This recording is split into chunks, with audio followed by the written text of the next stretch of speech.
Good morning, everyone. Welcome back again to our channel. Pasensya muna guys kasi hindi ako masyadong naka-upload kasi may problema yung phone ko. Minsan sapot-sapot guys ba. Hindi ma-open, minsan ma-open. So, pasensya na ako ng pasensya sa inyo na hindi ako minsan lang ako naka-upload ng mga video kasi yung video ko ay putol-putol kasi ang phone ko ay minsan maalong o ang tawag dyan, minsan ma-open, minsan ma-off. So pasensya na. So ngayon guys, pangalawang araw na sa amin sa Regalio. Hindi ako mag-absent sa guys, sa ganitong mga panahon kasi mula ng unang madaling araw hanggang hanggang sa ikasyam na may sa Regalio ay nandun pa ako simula noon hanggang ngayon. So thanks God na binigyan ako ng panahon o mabuting pangatawan sa panahon ng may sa Regalio. Dahil palagi pa namang umuulan, so pag madaling araw na ay huminto yung ulan, magpahatid lang ako ni James sa parokya namin kasi medyo malapit lang yung ang mga kilometro mahigit yung ang distansya sa simbahan at saka dito sa bahay namin. So yan, ako kakauwi ko lang, so medyo maambo naman yung langit, palaging umuulan. So kahapon nagpabunot kami ng punla, so hindi ako nakapunta doon kasi sabi ni Doni ang dulas-dulas doon sa pasulod doon sa daanan nila. So dahil masakit pa yung balakang ko, matakot akong madulas guys. So dito na lang ako sa bahay, ako ng pagkain para sa kanila. So yung nagbunot sa punla naton si Virgie, si Annalyn at saka si Venus, yung tatlong and then pagkatanghali tumulong naman si Daria at saka si Daddy, yung pinsan ni Doni at Alan. Pasensya na hindi ako naka-video doon kasi malakas din yung ulan, pinakamalakas yung ulan kahapon sa pero kahit malakas yung ulan sila nagbunot pa din kasi by bigkis yung bayad sa sa punla natin kapag mabunot na. So nangyayawat sila guys na makasapi. Yan yung nabunot nating punla lahat ay 1,500 ka bigkis. So nakalikom sila ng nagbigay kami sa kanila ng 1,600 sa kanilang tatlo. So dito sila kahapon, basang-basa sila, kawawa sila guys. Pero yan yung hanap buhay ng magsasaka. Noon sa pa ako sa kami pa yung kahit saan kami magbubunot sa noon unang panahon sa medyo dami pang mga pa yung mga anak ko guys ba, nang eskwela pa. Yun, gawa ko din yung magbunot kahit saan, yung magpabunot sa mga punla. So ngayon, dahil matanda na tayo, may dami na tayong mga dirandan, so hindi na ako namunot sa kahit saan. So kami sa iba, nagpabunot kami sa iba nilang Annalyn at saka ni Virgie. So pinakain lang sila namin. Kagabi na sila natapos, 6 o'clock na sila natapos sa bunot doon sa aming punla. So bukas magpatanim na tayo, schedule sa pagpatanim. Pero kasi guys, si Doni nagramdam na naman si Doni sa kanyang katawan, dami niyang sakit dahil nagturtul guys ba.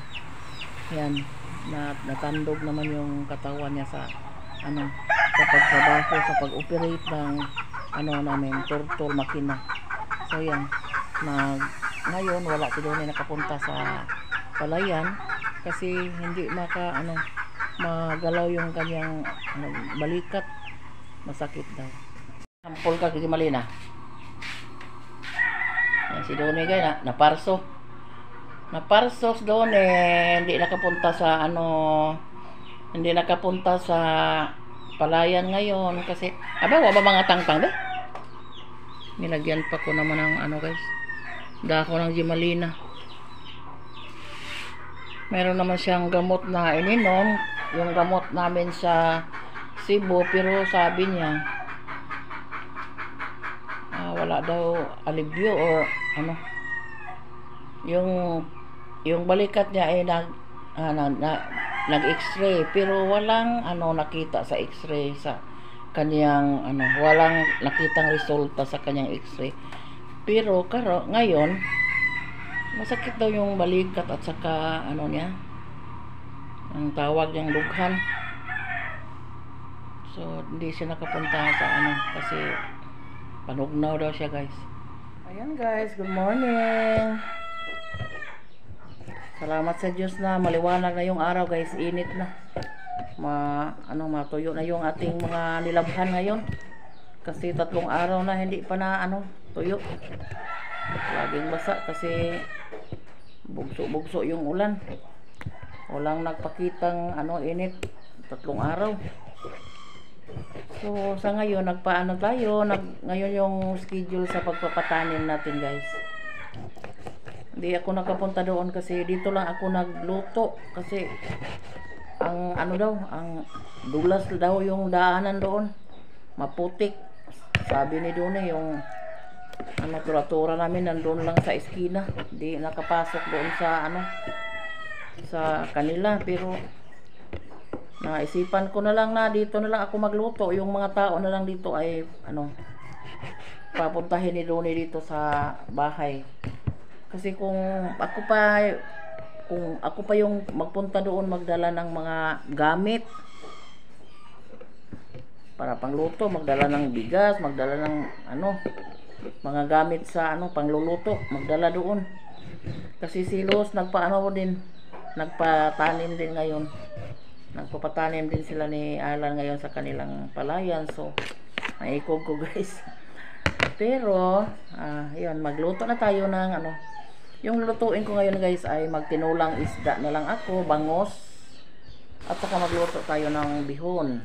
Yan, yung bihon, lagyan ko ng kalahating kilo ng fresh milky para hindi mapuro sa sa bihon.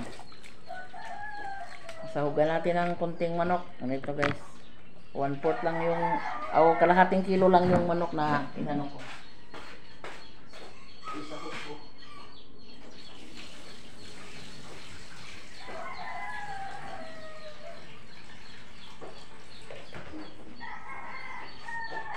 Pansit bihon yung ipari sa ating tinulang bangos. Walang ibang isda doon sa guys, sa merkado kasi walang nanghuli ng isda ngayon mga ilang araw kasi palaging umuulan. Takot daw yung mga mangingisda kumalaot sa dagat kasi baka may unos bigla yung hangin daw. So yung tinda sa merkado ay yung mga isda na doon sa fish pan, gaya ng bangos at saka tilapia. Pero hindi ako ng tilapia bili kasi yung tilapia doon ay mga maliliit, maikog, tas nagpatanom guys. Kailangan pa kainin natin ng mabusog sila kasi kawawa naman nagtatanim, mainit pa man kasi ang araw. So kailangan nilang may sabaw, mabusog sila. So mamayang tanghali dito sila kumakain.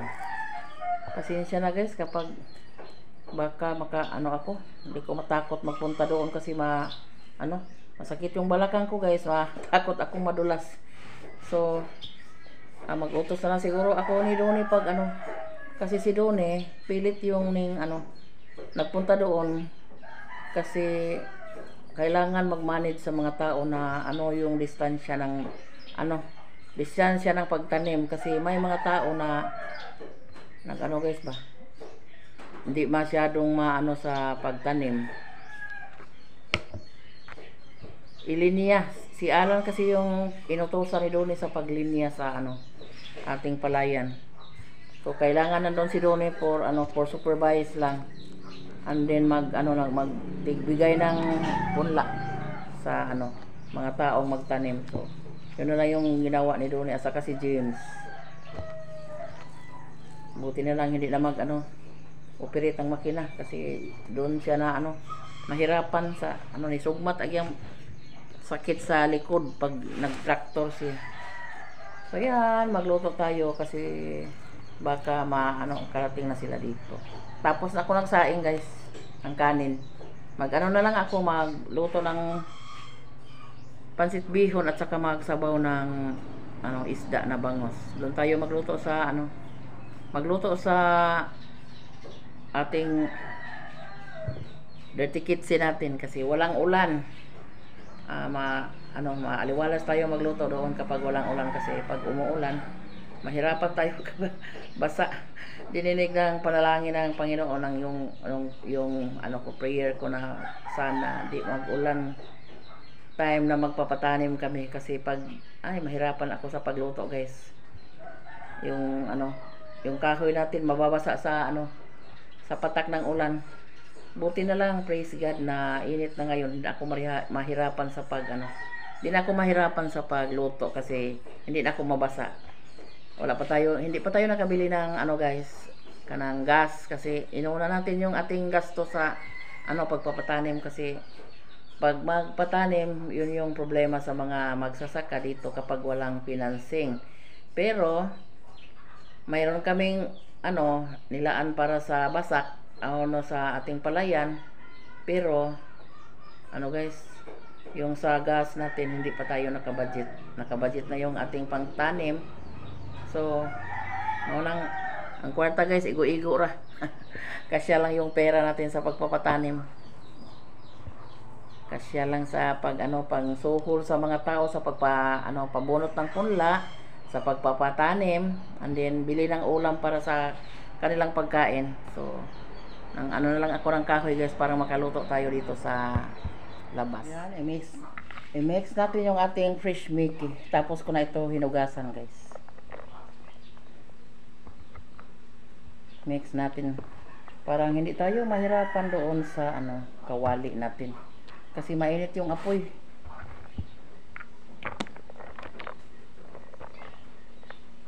Isang kilo na bihon at saka kalahati na fresh Mickey. Ayan. Ang ating pares ng ating sabaw ngayon.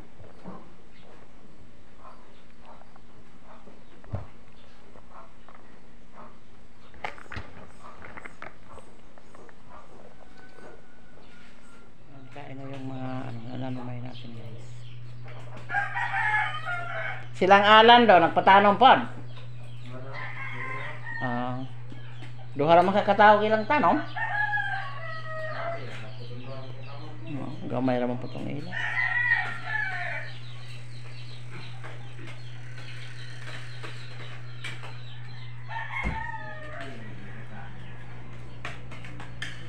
Kaon mo pansit kay taas tas kinabuhi.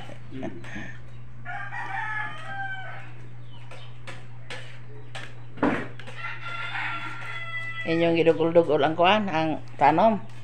Daghan matagtagod. Lagi kay inig ka sunod adlaw nga pahak na pod oy kay naidaghang kuhol. Kuhol po yung magkuan.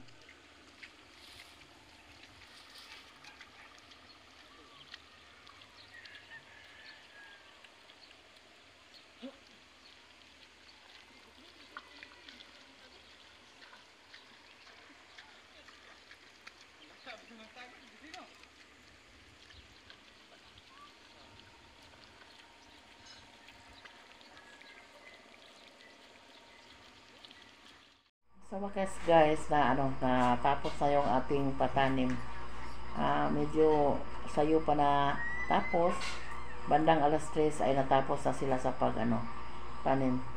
Pasensya na guys kasi si Donnie yung aking pina-video doon. So first time ni Donnie nakahawak ng cellphone. Basta nakita lang yung yung palaya namin.